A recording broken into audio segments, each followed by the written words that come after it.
창세기 30장 25절에서 끝절인 43절까지 말씀입니다.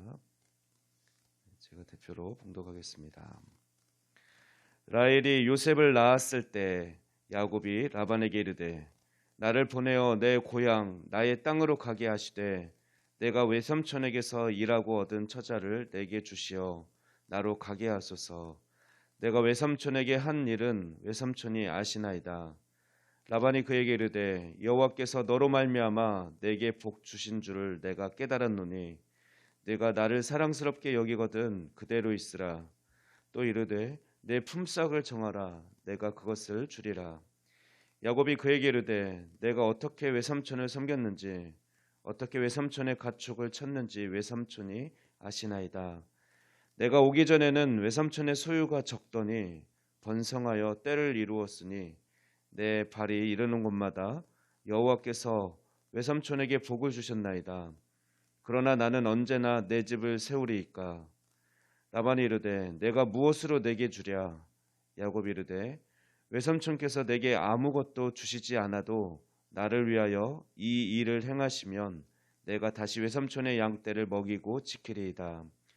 오늘 내가 외삼촌의 양떼에 두루 다니며 그 양 중에 아롱진 것과 점 있는 것과 검은 것을 가려내며 또 염소 중에 점 있는 것과 아롱진 것을 가려내리니 이 같은 것이 내 품삯이 되리이다. 후일에 외삼촌께서 오셔서 내 품삯을 조사하실 때에 나의 의의가 내 대답이 되리이다. 내게 혹시 염소 중 아롱지지 아니한 것이나 점이 없는 것이나 양 중에 검지 아니한 것이 있거든 다 도둑질한 것으로 인정하소서. 라반이 이르되 내가 네 말대로 하리라 하고 그날에 그가 순염소 중 얼룩무늬 있는 것과 점 있는 것을 가리고 암염소 중 흰 바탕에 아롱진 것과 점 있는 것을 가리고 양 중에 검은 것들을 가려 자기 아들들의 손에 맡기고 자기와 야곱의 사이를 사흘길이 뜨게 하였고 야곱은 라반의 남은 양떼를 치니라. 야곱이 버드나무와 살구나무와 신풍나무의 푸른 가지를 가져다가 그것들의 껍질을 벗겨 흰 무늬를 내고 그 껍질 벗긴 가지를 양떼가 와서 먹는 개천의 물 구유에 세워 양떼를 향하게 하매 그떼가 물을 먹으러 올 때에 새끼를 베니 가지 앞에서 새끼를 뱀으로 얼룩얼룩한 것과 점이 있고 아롱진 것을 낳은지라.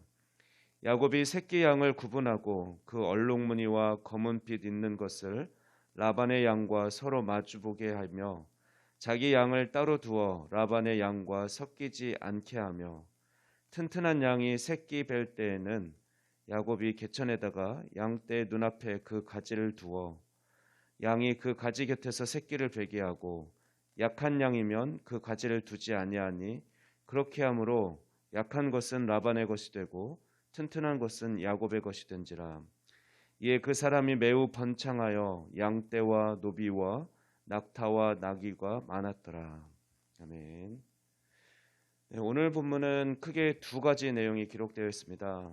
하나는 야곱이 품삯에 관해서 라반과 담판을 벌이는 장면, 그리고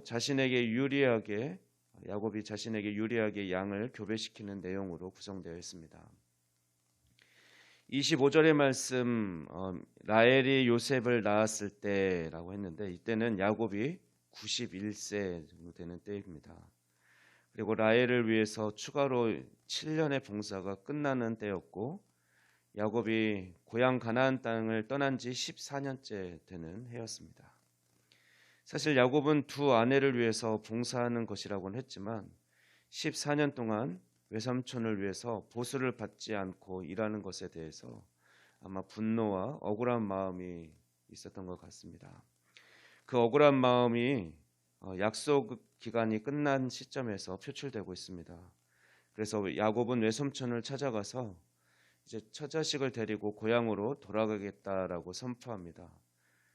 그러나 사실 이것은 외삼촌과 거래하고 싶은 자신에게 이제는 보수를 달라는 그런 무력의 시위였습니다. 실제로 고향에 돌아가고자 함이 아니었습니다. 왜냐하면 지금 형편으로는 거의 빈손으로 돌아가는 것이고 아직 형의 노여움이 풀렸는지 알지 못하기 때문에 돌아갈 사실 용기가 없었을 것입니다. 27, 28절 말씀 보면 라반은 야곱이 기대했던 대로 고백합니다. 여호와께서 너로 인하여 내게 복을 주신 줄을 알고 있다. 그러나 나를 사랑한다면 떠나지 말아라. 내 품삯을 정해봐라. 내가 그대로 줄 것이다 라고 먼저 제안을 합니다. 라반의 제안 전에 고백하는 그 고백은 참 놀랍습니다. 자신의 복의 출처, 복의 근원이 야곱과 함께 하시는 하나님이라고 고백하고 있습니다. 비록 라반이 14년간 야곱의 노동력을 착취했지만 그는 자신이 받은 복은 야곱과 함께 하시는 하나님으로부터 온 것임을 바로 알고 있었던 것입니다. 32절 말씀 보면 야곱은 아롱지거나 점 있는 양과 염소 그리고 검은 양을 품삯으로 요구합니다. 아롱지거나 점 있는 양과 염소 그리고 검은 양은 흔하지 않은 것입니다. 이것은 야곱이 자신의 보수가 거의 없을 정도로 적은 것임을 말하면서 라반을 안심시키려는 것입니다. 그리고 야곱은 자신이 아무리 많은 보수를 요구한다 할지라도 라반이 그것을 계속 바꿀 것을 알았기에 외삼촌의 재산과 자신의 재산을 확실하게 구분 지을 수 있도록 그렇게 제안한 것입니다. 이에 라반은 34절 말씀처럼 흔쾌히 수락합니다. 그런데 라반은 야곱과 계약이 끝나자마자 야곱에게 주기로 한 그 점 있는 것과 아롱진 양과 염소 그리고 검은 양들을 골라 자기 아들들한테 주고는 야곱에게는 흰 양과 염소만 주어서 돌보게 합니다. 그리고 그 두 무리 사이를 사흘길 정도 걸어서 갈 정도로 그렇게 뛰어넘습니다. 그렇게 해서 야곱에게 보수를 하나도 주지 않으려는 라반의 속셈을 드러낸 것이죠. 그러나 야곱은 어떤 자입니까? 평생 속이며 살아온 자입니다. 그는 포기하지 않고 다시 시작하는 마음으로 철저하게 양과 염소를 관리합니다.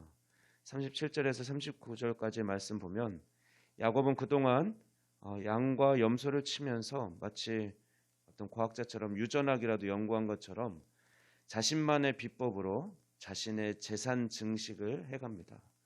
그 결과 마지막 절 43절 말씀 보면 야곱이 매우 번창하여서 양떼와 노비와 낙타와 나귀가 많게 되었다라고 기록하고 있습니다.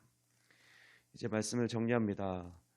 유전학이 발달한 오늘날에도 야곱이 사용한 방법으로 아롱지고 점 있는 양과 염소를 얻을 수는 없습니다. 그럴듯해 보이지만 이것은 불가능한 이야기입니다.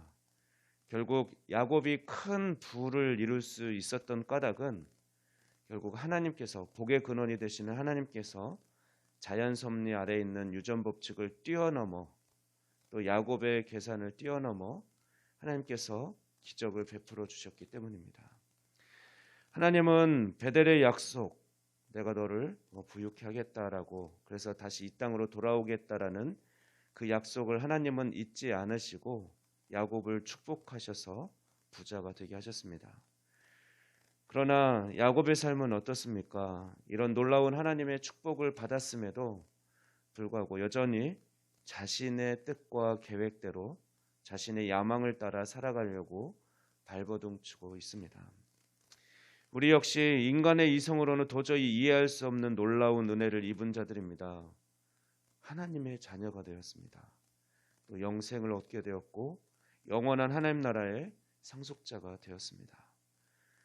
그러므로 우리는 이제 날마다 하나님만을 의지하며 하나님만을 기쁘시게 하는 삶을 살아가야 할 것입니다. 이런 삶을 살아가는 저와 여러분이 되길 소망합니다. 기도하겠습니다. 우리에게 놀라운 구원의 은혜와 큰 사랑을 베풀어 주신 하나님 감사합니다. 우리의 상태와 상관없이 하나님의 약속대로 신실하게 복 주심을 감사드립니다. 우리가 우리에게 허락하신 놀라운 구원의 은혜와 그 감격 속에서 하루하루 살아갈 때 우리 주변 사람들에게 그 복을 나눌 수 있는 축복의 통로로 살아가게 하여 주시옵소서. 이 모든 말씀 우리 주 예수 그리스도의 이름으로 기도하옵나이다.